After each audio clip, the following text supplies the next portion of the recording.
Shalom Bapak Ibu Jemaat Tuhan.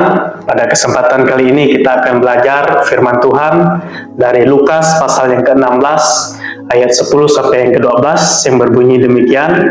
Barang siapa setia dalam perkara-perkara kecil, ia setia juga dalam perkara-perkara besar. Dan barang siapa tidak benar dalam perkara-perkara kecil, ia tidak benar juga dalam perkara-perkara besar. Jadi jikalau kamu tidak setia dalam hal mamon yang tidak jujur, siapakah yang akan mempercayakan kepadamu harta yang sesungguhnya? Dan jikalau kamu tidak setia dalam harta orang lain, siapakah yang akan menyerahkan hartamu sendiri kepadamu? Dari firman Tuhan ini kita akan belajar bersama-sama satu tema kecil, yaitu hamba yang dapat dipercaya. Dalam kehidupan sehari-hari, kita sering dihadapkan pada pilihan-pilihan kecil. Namun dari pilihan-pilihan kecil inilah kita diuji, apakah kita dipercaya atau tidak. Tuhan Yesus dalam Lukas pasal 16 menekankan pentingnya kesetiaan dalam perkara-perkara kecil. Karena kesetiaan dalam hal kecil menjadi dasar untuk dipercaya dalam perkara besar.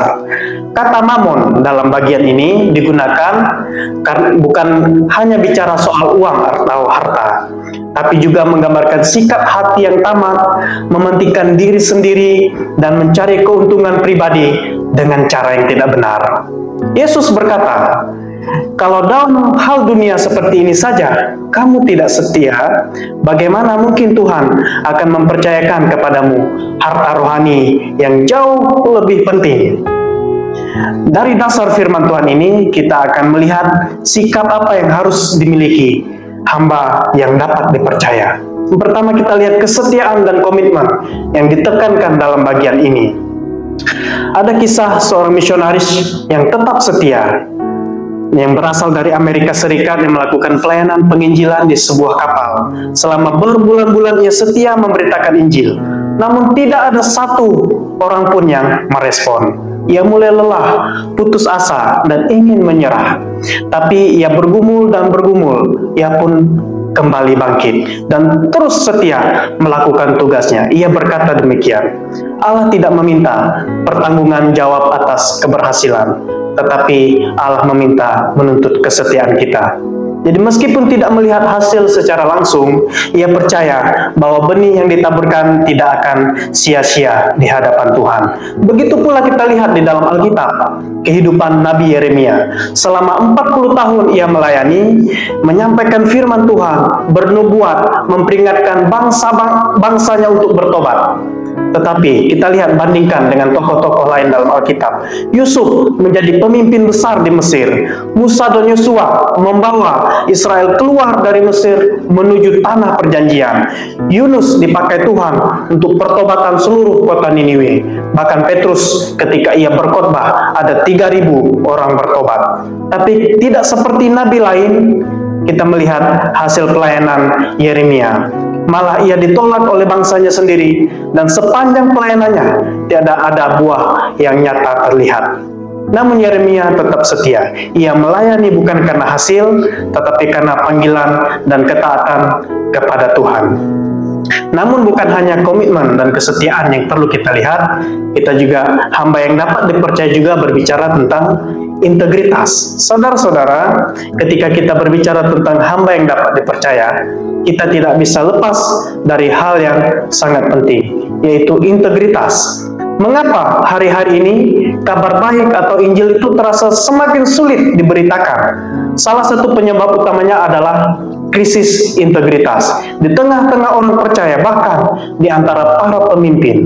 Banyak orang mendengar firman tapi tidak melihat hidup yang sesuai dengan kebenaran firman itu. Akibatnya apa? Kesaksian menjadi lemah dan tidak berdampak. Dunia bukan hanya mendengar apa yang kita katakan, tetapi dunia perlu melihat bagaimana kita hidup. Billy Graham pernah berkata, seorang yang berintegritas adalah seorang yang tetap sama, baik saat berada di rumah, saat di gereja, maupun saat berada di 1000 mil jauh dari rumah. Artinya apa? Orang yang berintegritas tidak berpura-pura, tidak berubah tergantung situasi atau siapa yang sedang melihat. ia jujur, konsisten, dan hidupnya transparan, baik di tempat umum maupun dalam kesendirian. Jadi seorang hamba Tuhan yang dapat dipercaya itu bukan hanya terlihat rohani saat di gereja atau di pelayanan, atau juga tetap hidup benar dalam hal-hal pribadi, baik dalam keluarga, keuangan, pekerjaan, dan hubungan dengan orang lain. Jadi di hadapan Tuhan, integritas bukan pilihan tambahan, tetapi itu menjadi fondasi utama. Tuhan tidak hanya melihat apa yang kita kerjakan, tapi siapa kita dari dalam. Hati yang bersih, hidup yang jujur, dan kesetiaan dalam hal kecil. Jadi aplikasinya untuk kita, Bapak, Ibu, Saudara yang saya kasihi di dalam Tuhan Yesus Kristus, renungan ini mengajak kita melihat kembali motivasi dan sikap hati kita dalam melayani dan menjalani hidup sebagai anak-anak Tuhan. Apakah kita masih setia ketika kita tidak ada yang melihat? Apakah kita tetap komitmen saat tidak ada pujian atau hasil langsung dari pelayanan kita? Tuhan mencari hamba yang dapat dipercaya bukan karena talenta atau keberhasilan, tapi karena kesetiaan dalam perkara-perkara kecil, dalam tugas sehari-hari, dan dalam tanggung jawab yang Tuhan percayakan. Tuhan Yesus memberkati.